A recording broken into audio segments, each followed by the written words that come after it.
날마다 믿음으로 나 살아가리.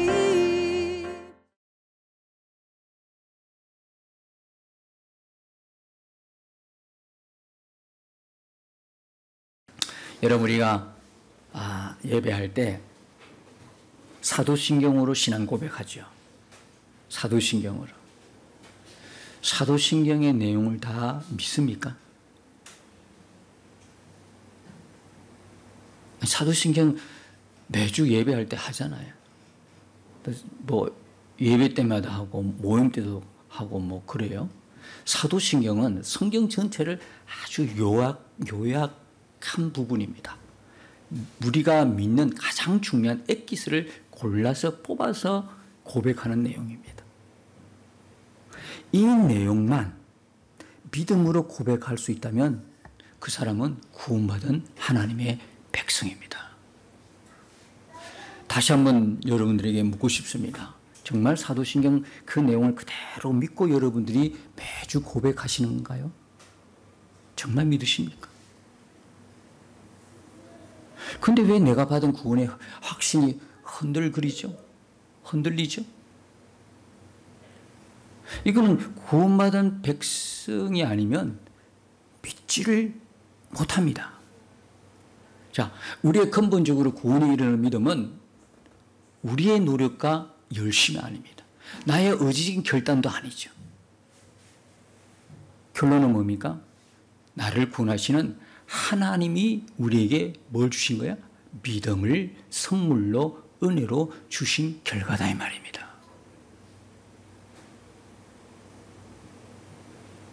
이건 내가 똑똑해서 믿는 거 아니에요. 열심히 공부해서 믿는 게 아니고요. 하나님이 내게 믿음을 주셨기 때문에 이 그대로 고백하게 되는 거예요. 그 비견한 예로 우리가 하나님을 모르고 살았던 그때는 생각조차도 못해서 이런 내용이 있는 것조차도 몰랐어요. 그 여러분들이 예수님 만나고 뭐 어쨌든 간에 여러분들이 믿음을 고백하게 되었죠.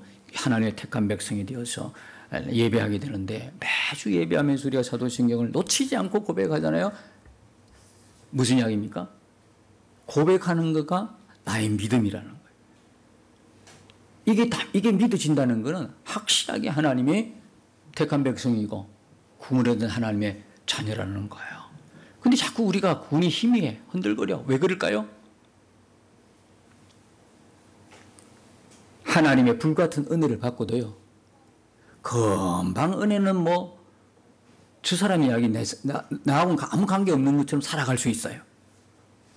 불같은 은혜를 받고도 당장 며칠 뒤에 보면 전혀 안 믿는 이방인처럼 불신자처럼 살아갈 수가 있어요. 그 이유가 있어요. 여러분, 불같은 은혜 한 번 받았다고 모든 신앙이 끝나는 게 아니야.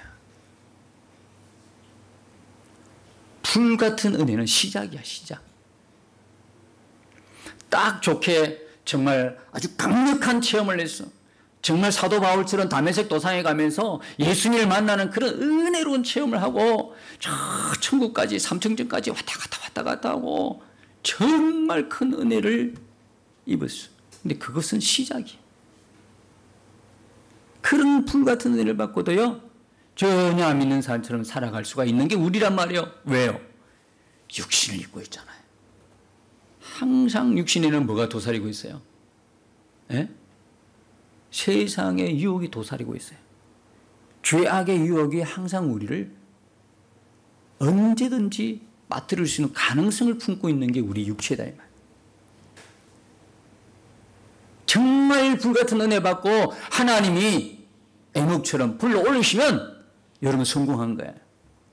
근데 그렇지 않잖아요. 지금도 살아가야 돼. 앞으로 얼마를 더 살아갈지 아무도 몰라. 어떻게 하시겠어요? 이 날이야 할 거요? 이 날엔 그런 적이 있었네? 언제까지 자꾸 울어먹겠어요, 이게? 옛날에 나 이런 은혜 받았는데, 옛날에 내가 그래도 방황할 때 기도원에 가서 불같은 은혜를 받았는데, 언제까지 이렇게 옛날 이야기만 할 거냐고. 항상 신앙의 시제는 뭐예요? 지금이거든요. 옛날이 아니요. 옛날에 그렇게 뜨거웠는데, 옛날에 그렇게 헌신적이었는데, 옛날에 주님을 사랑했는데, 아니라. 항상 신앙의 시제는 뭐라고요? 과거, 현재, 미래? 현재라고요. 지금도 주님을 사랑하느냐요. 지금도 내 마음이 주님만 생각하면 은혜로 뜨거워지는가요? 지금도 헌신되어지는가요? 지금이. 여러분, 제가 질문 하나 드리면 속으로만 대답해 보십시오. 지금도 주님을 사랑하십니까? 지금도 뜨겁게 그분만 생각하면 가슴이 뜨거워지고 아낌없이 드리고 헌신이 되어진다는 마음이 있습니까? 불러만 주시면 주여 내가 여기 있나이다. 왜 이렇게 됐냐면 그 불같은 은혜 받고도 이게 시작인 줄 모르는 거예요. 이게 다인 줄 알아. 맨날 그걸로 울어먹는 거야. 간증 다닌 사람 조심해야 되는 게 그거야. 지금 자기 상황은 전혀 모르고 그냥 신나게 옛날에 처음에 주님 만났고 은혜 받았고 불 같은 하늘 갔다 갔다 했고 뭐 이런 거. 이걸 이야기야. 지금. 그래서 간증자를 함부로 못 세우는 거예요. 왜? 지금 상태를 모르잖아. 옛날은 그럼 뭐해? 지금이 무너졌으면 세우면 오히려 역효과죠. 그래서 신앙이라는 거는요, 은혜 받고 시작인데 그때부터 뭐가 남았냐면 우리 예수님과의 친밀한 교제가 우리 신앙을 날마다 은혜롭게 새롭게 만들어가는 거예요. 우리 믿게 하기 위해서 주님이 정말 그 뜨거운 은혜를 주셨다 이 말이에요. 그리고 하나님이 살아계시네? 뜨거워. 하나님 살아계시네? 인생의 전환이 확 된 거야. 그때부터 날마다 살아가면서 뭐가 필요한 거야? 살아감의 삶의 은혜가 지속적으로 공급되는 걸 몰라. 네? 살아가는 삶은요, 조금 전에 말씀드렸죠. 우리가 전혀 몰랐던 게 하나 있어요. 예수 믿는 사람도 심지어 인정 안 하려고 하는 거예요. 그게 뭐냐면 영적 싸움이라는 거예요. 제가 말씀드렸죠. 오히려 은혜 쫙 받고 막 갑자기 바뀐 사람, 사단의 역사가 강하게 나타날 수 있어요. 왜? 옛날에 자기 거거든. 내 건데, 내 똘만인데, 내 밑에 부하인데, 이게 어느 다른 사람 손에 가가지고 그게 있네? 조직은 무서운 거예요. 끝까지 찾아가서 다시 가져오려고 하는 게 조직이에요. 조직. 아주 악한 마귀 조직은요, 우리 다 알고 있어요. 어떻게 예수님을 만나고 어떻게 은혜를 입고 지금 어떤 상태인가 다 알고 있어요. 그런데 이미 소유권이 넘어간 거야. 그 소유권이라는 거는요, 하나님이 행해 주셨기 때문에 뺏어갈 수도 없어. 하나님이 그에게 강력한 은혜를 주가, 그래서 그가 강력한 은혜를 받고 이제 완전히 하나님이 행해 주셨기 때문에 한순간에 벌어진 일이야, 이게. 확 소유권이 넘어가 버렸어. 그래, 이제는 다시 수하에 끌어당길 수는 없어요. 그 대신에 뭐는 할 수 있어요? 뭐는 할 수 있어요? 괴롭힐 수는 있다는 거예요. 그를 괴롭힐 수는 있다는 거예요. 왜? 그 하나님의 은혜 속에 살지 못하도록. 그래서 계속 공격을, 쉬운 말로 이게 영적 전쟁입니다. 이게 우리로 하여금 옛날에 그 뜨거운 은혜 받고 눈물 흘리면서 이제 주를 위하여 살겠습니다 했던 우리의 심장 전체를 도려내는 악한 원수마귀의 공작이었다고요.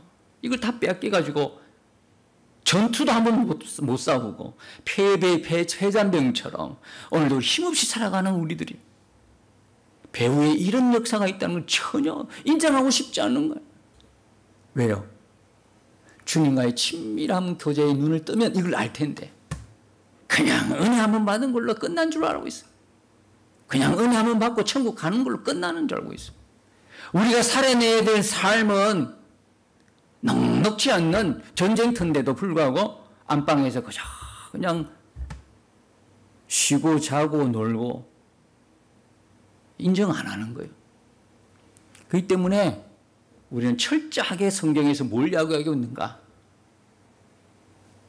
예수님을 만나서 은혜 받고 구원받았다면 그대로요, 예수님과 함께하는 동행하는 친밀한 교제를 누리는 삶을 말씀하고 있는 거예요. 그것 때문에 성령이 예수 믿는 우리에게 오신 거다 이 말이에요. 그거 이루려고, 그거 하려고. 한 몸이라, 그게 한 몸. 한 몸이라. 그게 한 몸이야, 한 몸. 예수님과 우리가 하나가 되고 한 몸이 되는 거예요. 이게 구원이다, 이 구원이. 구원은 단순하게 믿고 천국 가는 게 그게 구원이 아니라 예수님과 내가 하나가 됐다는 거예요. 하나가 되면 얼마나 친밀해요. 예수님의 제자들보다 우리가 더 복받은 존재예요. 예수님의 제자들은 아무리 친밀해도 육과 육이 서로 그냥 있잖아. 근데 그분이 우리 안에 오신 거야. 우리가 얼마나 제자들보다도 복을 많이 받고 사는지, 은혜를 많이 받고 사는지. 근데 그 주님은 나와 아무 관계 없어. 나는 내대로 가는 거야. 그래서 패배합니다. 주님이 다 이겨놓은 승리 한 번도 누려보지 못하고 늘 패배자로 사는 거예요. 패잔병으로 사는 거예요. 우리가 눈 떠야 합니다. 여러분, 다시는 구원의 확신에 흔들거리지 마시고 사도신경만 제대로 진짜 고백한다면 그 믿음은 나에게 주신 하나님의 구원의 믿음이므로 여러분들이 내 안에 함께 계시는, 우리 안에 함께 계시는 그 주님과 날마다 함께 살아가시를 축복합니다. 날마다. 그것도 친밀하게. 내가 내 한 몸을 잃었는데 엉뚱한 사람하고 가가지고 막 친하려고 하지 말고 지금 내 안에 계신 나와 한 몸을 이루신 그분과 친밀해야 돼. 사람은요, 사람끼리 아무리 친밀해봐도 나중에 등에 칼 꽂는다는 이야기 있잖아요. 배신도 너무 쉽게 하고요. 자기 유익에 따라서 다 그냥 지금 아군이 나중엔 적이 되는 거야. 이 상막하고 살벌한 세상 가운데 우리 주님만이 우리를 속이지 않으시고, 우리 주님만이 영원한 친구가 되시고, 우리 주님만이 영원한 나의 편이 되셔서 나를 언제나 다독거려 주시고, 나를 세워주시고, 실패한 자리에서 일으켜 세우시고, 위로와 격려와 힘이 되시는 줄 믿습니다. 그 주님과 우리가 이 친밀함에 눈을 떠야 되는 거예요. 그래서 이게 우리의 기쁨이, 즐거움이 함께하는 놀라운 하나님의 그 모든 하나님 안에 속에 있는 그 평강이, 영원한 기쁨이 우리의 것이 되는 거예요. 외부에서 오지 않아요. 그건 다 가짜예요. 내 안에서 샘솟듯 예수 생명의 역사는 내 안에서 일어난다 이 말입니다. 사실 오늘 그 오전 설교를 오후로 하고 오후의 설교를 오전으로 해야 되는 게 정상인데요. 보다도 좀 더 많은 교인들이 오늘 이 우리 현실을 좀 인식하고 느낄 수 있도록 순서를 바꿨어요. 오늘 이야기는 로마서 1장 26, 27 놓은 것처럼 하나님의 창조 원리, 하나님의 창조 질서를 뒤바꿔놓은 사단의 역사를 보고자 하는 거예요. 동성애입니다. 여기 보시면 이 때문에 하나님께서 그들을 부끄러운 욕심에 내버려 두셨으니 곧 그들의 여자들도 순리대로 쓸 것을 바꾸어 영리로 쓰며. 순리는 뭐냐? 하나님이 정해놓으신 창조의 원리, 창조의 질서예요. 영리는 뭡니까? 사단이 바꾸어 놓은 거야. 당연히 이성적인 호감은 남자가 여자에게 끌리고 여자가 남자에게 끌리는 게 당연한 거죠. 영리는 뭡니까? 남자가 남자를 보고 음욕이 품어지는 거. 와, 여자가 여자를, 우리는 보통 정상적인 사람은 징그럽잖아요. 남자가 남자, 여자가 여자, 징그러울 건데 눈에 뿅 하트가 그려지고 막 음욕이 부릴 듯 일어나는 거야. 남자가 남자를 보고 여자가 여자를. 이게 영리입니다. 하나님의 완전 창조 질서를 무너뜨리는 거죠. 여기서 보면 23절에도 뒤에 단어가 하나 있어요. 바꾸었느니라 그랬어요. 25절에도요. 바꾸어란 단어가 나오죠. 그 다음에 26절에도 바꾸어, 다 바꿔놨어요. 여러분, 예배도요. 하나님께 드려져야 될 것을 바꾸어서 우상에게 예배하는 자가 그들이 어떻게 윤리적으로 도덕적으로 깨끗하겠어요. 근원이 죄악의 근원인데 맺어지는 열매가 당연히 죄악이지. 그게 동성애입니다. 그게 동성애예요. 뭐 성적 취향이라고요?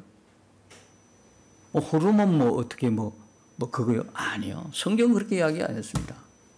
성경은요, 바꾸었다는 거예요. 영리를 조장하는 것은 사단의 술책에 넘어간 인간의 행동입니다. 동성애는 하나님이 지극히 싫어하시는 죄악입니다. 만약 차별금지법 안에 동성애도 같이 끼어들어 있는데요. 차별금지법이 통과되면 이런 설교도 못하게 될 줄 모릅니다. 동성애가 죄입니다. 이렇게 해가지고 미국에서는 뭡니까? 강단에서 쫓겨난 거예요. 우리 좀 이따 영상을 보겠지만 그렇습니다. 그래서 하나님께서는 뭐라고 이야기합니까? 그와 같이 27절에 남자들도 순리대로 여자 쓰기를 버리고 서로 향하여 음욕이 부를지라며 남자가 남자와 더불어 부끄러운 일을 행하여 그들의 그릇 때문에 상당한 보응을 그들 자신이 받았느니라. 상당한 보응이 뭘까요? 너그 마음대로 해라. 네 정욕이 이끄는 대로 살아라. 네 육신이 이끄는 대로, 네 마음이 끌리는 대로 살아라. 이게 하나님의 심판입니다. 내버려 두는 거예요. 내버려 두는 거예요. 하나님이 하다 돌을 기회를 주셨는데도 돌아오지 않는 거야. 말씀을 들어도 고치질 않아. 돌아오려고 하지도 않아. 그러면 하나님 어떻게 하세요? 그래, 안타깝게도 네 하고 싶은 대로 해. 네 하고 싶은 대로 해. 그걸 유기라고 합니다. 유기. 우리가 정말 영적이다라는 걸, 은혜적이라는 건 뭐냐면 잘못할 수도 있어요.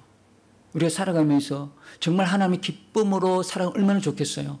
하나님 말씀에 순종하고 하나님 뜻대로 살아가면 얼마나 좋겠어요. 그러나 우리가 실수로든지 연약함이라든지 그래서 실수를 범하고 죄악도 범할 수가 있어요.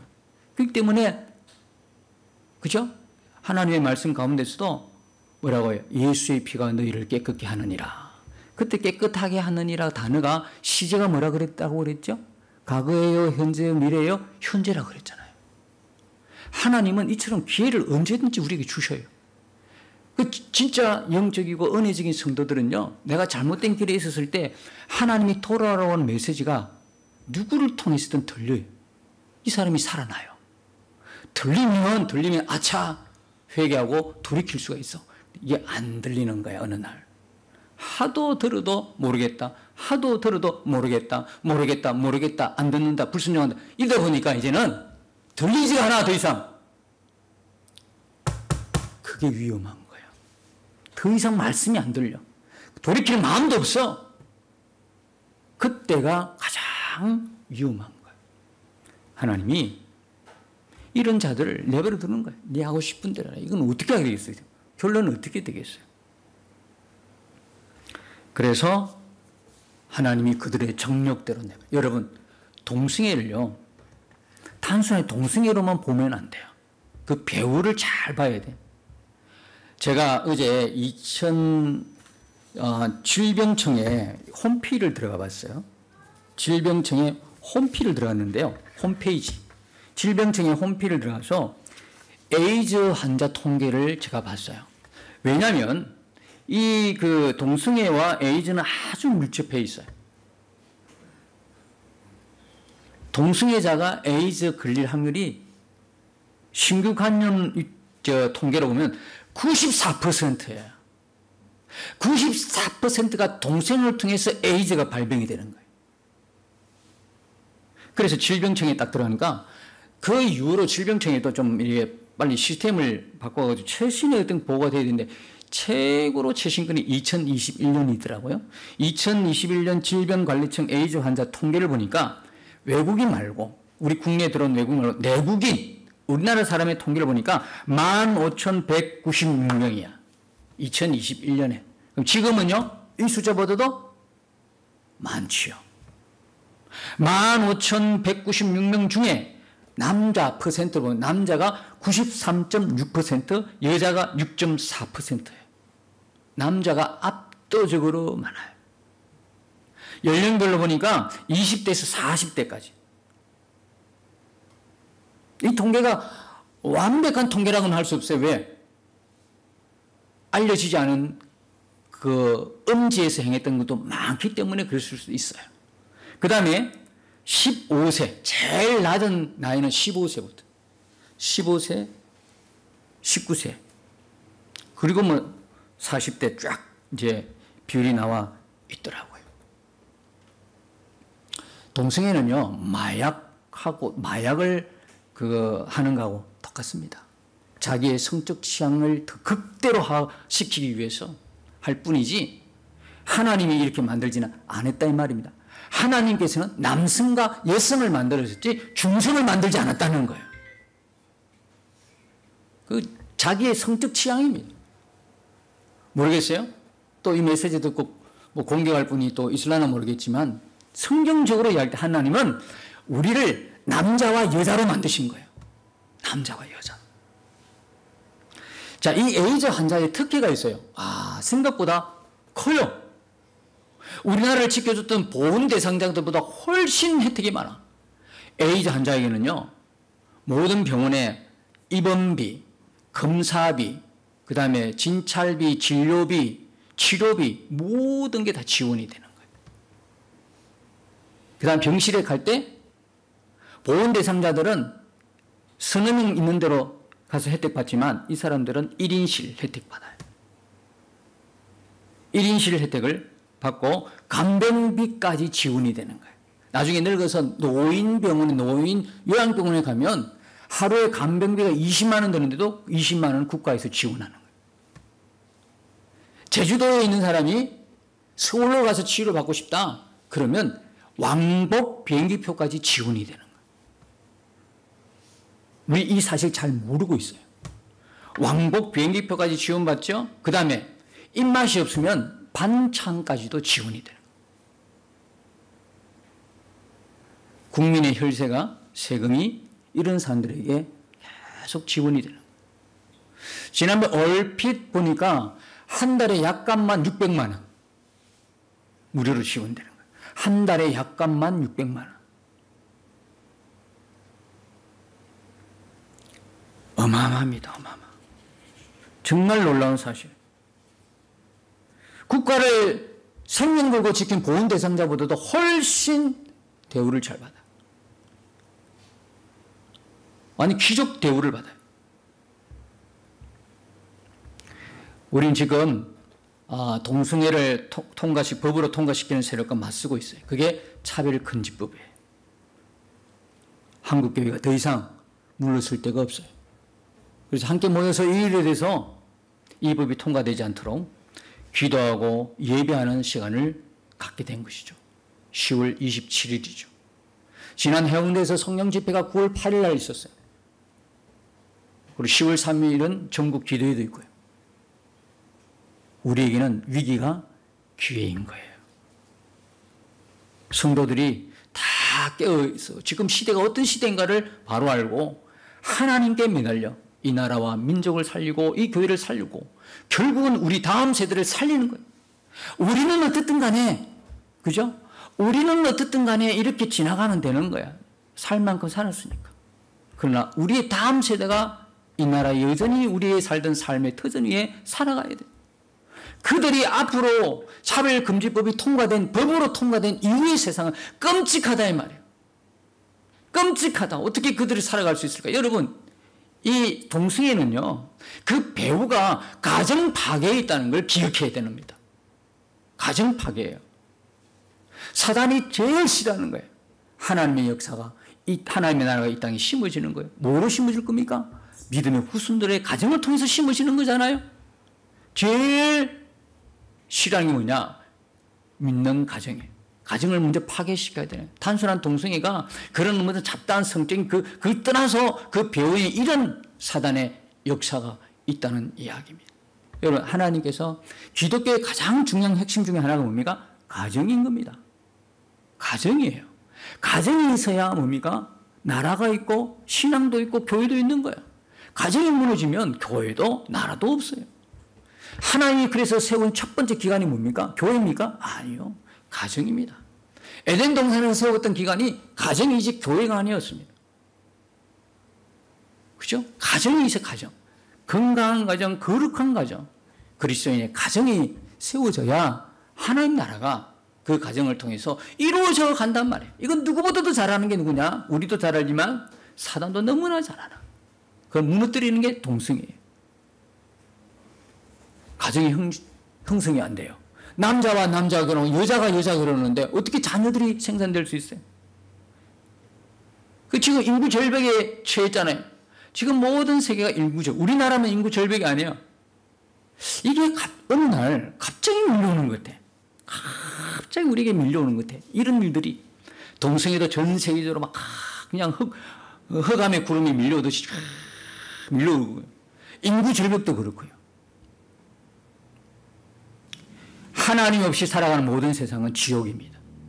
하나님 없이 살아가는 생각, 하나님 없는 마음, 하나님이 없는 인간들의 노력, 지옥에 달려갈 뿐인 것입니다. 그래서 이 동성애는 결국은 가정을 파괴시키려고 하는 사단의 역사가 도사리고 있다는 거예요. 그래서 우리는 이 동성애를 법으로 제정이 되는 걸 막아야 돼요. 얼마 전에 피보양자, 그죠? 동성애자들 건보료 피보양자 그게 통과된 거예요. 사법부에서 이걸 인정을 했어요.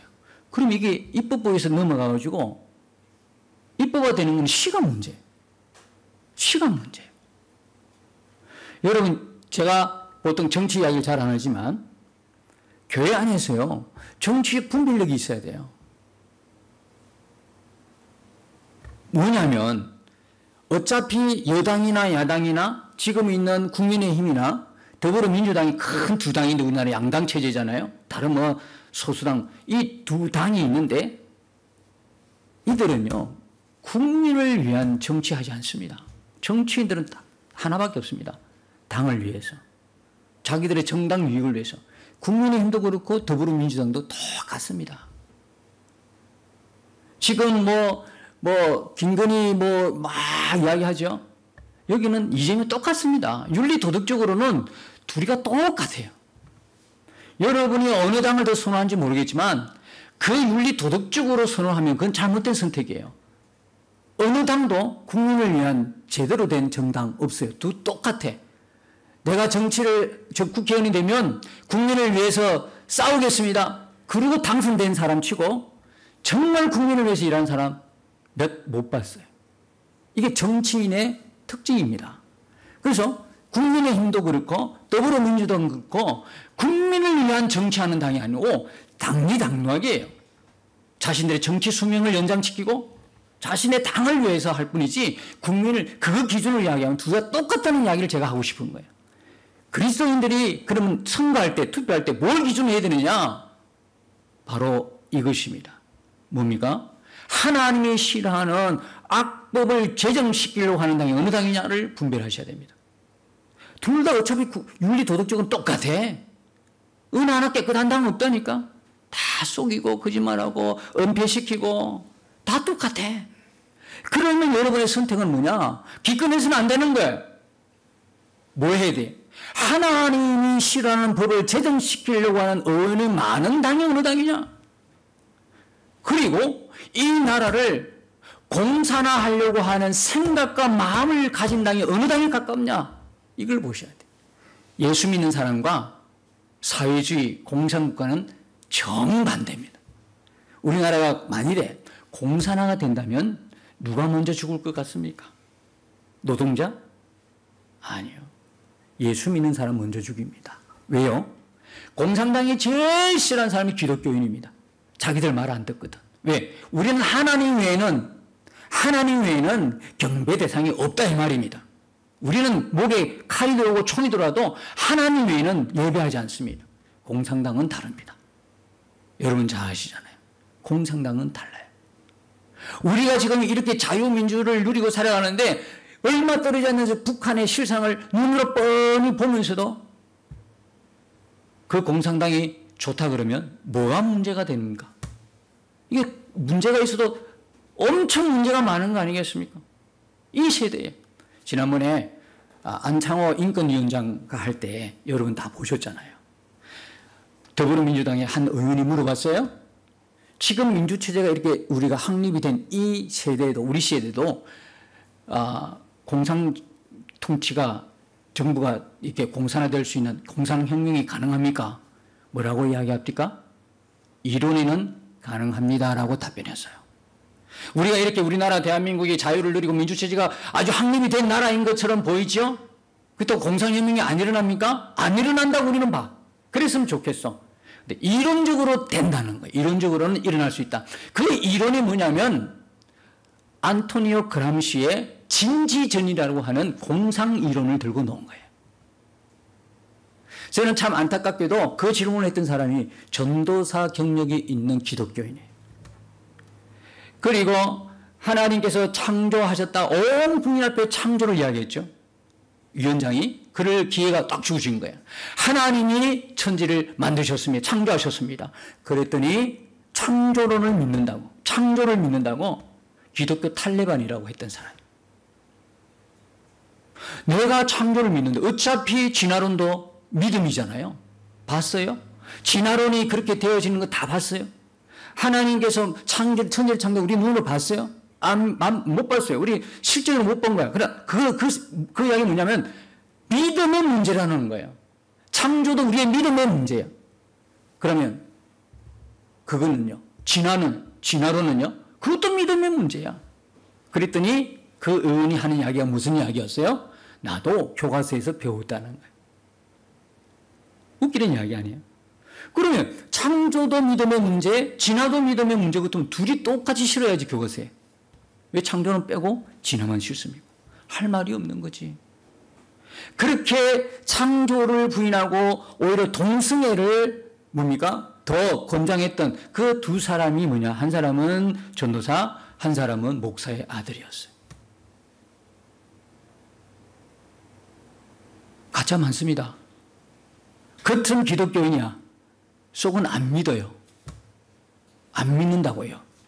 국회의원 배지 달려고 교회마다 돌아다니면서 예배하면서 내가 크리스찬이라는 걸 이야기는 했는데 배지 딱 달고 난 뒤부터 딱 가서는 부인하는 거야. 가짜지. 가짜요. 가짜요. 기독교인 국회의원이 70명 가까이 된다고 합니다. 지난번 그 때보다 더 줄은 거야. 70몇 명인데 전부 다 뭡니까? 당리 당론에 의해서 동성애도 찬성하는 거야. 차별금지법 통과시키려고 하는 거야.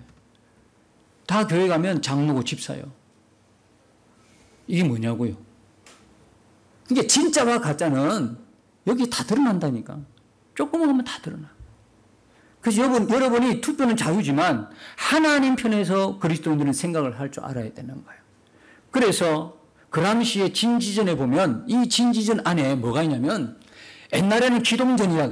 공산이론이 옛날에는 기동전이야. 마르크스 레닌주의에서는 공산혁명을 일으켜서 지주 계급들 다 노동자 계급이 그들을 공격해서 공산화 만들어버려요. 지주자 계급의 모든 재산을 몰수하고 다 나눠갖고 이게 뭐냐면 마르크스 레닌주의의 기동전이야. 근데 이 기동전 가지고 가만히 보니까 사회가 변화가 안 돼. 서구 유럽 자유민주 세계는 전혀 바뀌지 않아. 그걸 알았던 1930년대에 이 그람시가 이태리 공산당을 만든 그람시가 이론 하나를 냈는데 그게 진지전인데 그게 뭐냐면 각 사회 분야에 다 진출하는 거예요. 다 진출해가지고 거기서 힘을 기르고 어느 정도 힘이 길러서 자기들이 활동할 수 있을 것 같으면 그때 사회 전반적을 바꿔버리는 거예요. 사회주의 혁명을 그때 일으키는 그게 뭐냐면 진지전이에요. 우리나라는 1970년대부터 그 이론을 받아서 각 분야에 다 퍼져 있어요. 어디요? 교육계에, 노동계에, 그 다음에 뭡니까? 사법부에, 그다음 입법부에, 온데 다, 온 분야에 다 70년대부터 다 퍼져버렸어요. 정교자가 그때부터 생기기 시작하고요. 그래서 많은 사고와 생각들이 바뀌기 시작해요. 지금 우리 사회가 이렇게 혼란을 겪고 있는 것은 사실 언제부터 시작되냐면 1970년대부터 진지전을 받아들이고 그 이론으로 각 분야에 퍼진 결과예요. 지금 그 세력이 어마어마해요. 어마어마해서 더 이상 돌이킬 수 없는 지경까지 갔어요. 그리고 안에는 11개의 조항이 있는데 11개의 조항의 진지전을 바탕으로 한국에 대입한 비교한 11개 조항 그 중에 하나가 뭐냐면 동성애입니다. 동성애를 조장하라. 동성애를 조장하는 거예요. 그 중에 지속적 사회 변화로 혼란을 조성하라. 학교와 교사의 권위를 악화시켜라. 교회를 해체하라. 인종차별을 범죄로 규정하라. 유속의 차별금지법. 동성애 조장하는 거예요. 이게 단순하게 차별금지법이 아니라 이거는 교회를 폐쇄하고 교회를 말살시키고 뭡니까? 우리 가정 자체를 해체시키려고 하는 사단의 역사를 단단히 붙들고 있는 사회주의자의 전략이다. 여러분, 공산국가와 민주국가가 어느 국가가 사단에 더 가깝겠습니까? 사단의 도구로 쓰겠습니까? 공산주의요. 왜? 하나님을 배격하니까, 공산주의 자체는. 여러분들이 이 게임에 빠지고 자꾸 이 계책에 넘어가 버리면 우리도 모르게 넘어가 버려요. 이 나라 전체가 넘어가 버려요. 그래서 깨어 있어야 돼요. 공부도 해야 되는 거예요. 이론도, 공산주의 이론도 알아야 되는 거야. 제가 이런 이야기를 평소에 안 하잖아요. 말씀만. 그런데 지금은 시간을 내서 이게 우리 교우들이 오후보다는 오전에 한 명이라도 더 들으라고 말씀드린 겁니다. 그래서 이 동성애 배경에 있는 이런 사단의 역사를 우리가 반드시 알고 인식하고, 시간이 짧아서 다 내용은 말씀 못 들었지만 그래서 한국교회 전체가 하나 되고자 일어난 거예요. 그래가지고 한 곳에 모여서 예배하자. 목표는 200만이 모여서. 지금 교단마다 다 찬성했어요. 통합교단, 합동교단, 감리교단, 그 다음 뭡니까? 침례교단, 또 합신교단, 백석교단, 우리나라의 주요 교단들이 이번 총회를 통해서 다 결의된 거예요. 모두가 참석하자. 그럴 수 있으면 다 참석하고 12인성 교회 본고차에 있는 교회는 다 참석하자. 제가 여러분에게 동영상을 보냈죠. 그 세계로교회 손윤보 목사님의 그 울부짖음, 제 마음이 너무 찐했어요. 하나님께서 이 시대에 이런 목사님을 세워서 우리를 하여금 일어나게 만드는구나. 울면서 교회에 호소하는 거예요. 우리 다음 세대 어떻게 살려고? 반드시 차별금지법은 통과시키면 안 되고 동성애를 물리쳐야 되는 거예요. 이걸 법제화시켜가지고 그 아까운 국민들의 세금을 그들을 향하여 다 그냥 이게 말이나 되냐. 근데 이런 사실은 몰라. 잘 모른다고요. 우리라도 10월 27일 그날을 위해서 기도하고 참석할 수 있다면 주일이지만 저는 참석했으면 좋을 만큼 하나가 되는 이 일들에 우리 같이 동참하자는 그런 생각입니다. 여러분 생각이 어떨지 모르지만 이게 아마도 예전에 강화문에 그런 집회 말고 그거는 비교도 안 돼. 이거 한국교회 전체가 다 그냥 마음을 모아서 다 결의한 사항이에요. 그래서 우리가 될 수 있으면 참석할 수 있다면 다 참석해서 함께 힘을 모아서 기도하고 예배드리고 하나님이 우리나라를 지켜주시옵소서. 하나님이 우리나라를 바른 길로 인도해 주십시오. 많은 사람들이 깨어날 수 있는 그런 좋은 기회 될 수 있도록 우리 기도하고 함께 힘을 모으시기를 예수님 이름으로 축복합니다. 우와 함께 싸워 승리하리라. 날마다 믿음으로 나 살아가리. 날마다 믿음으로 나 살아가리.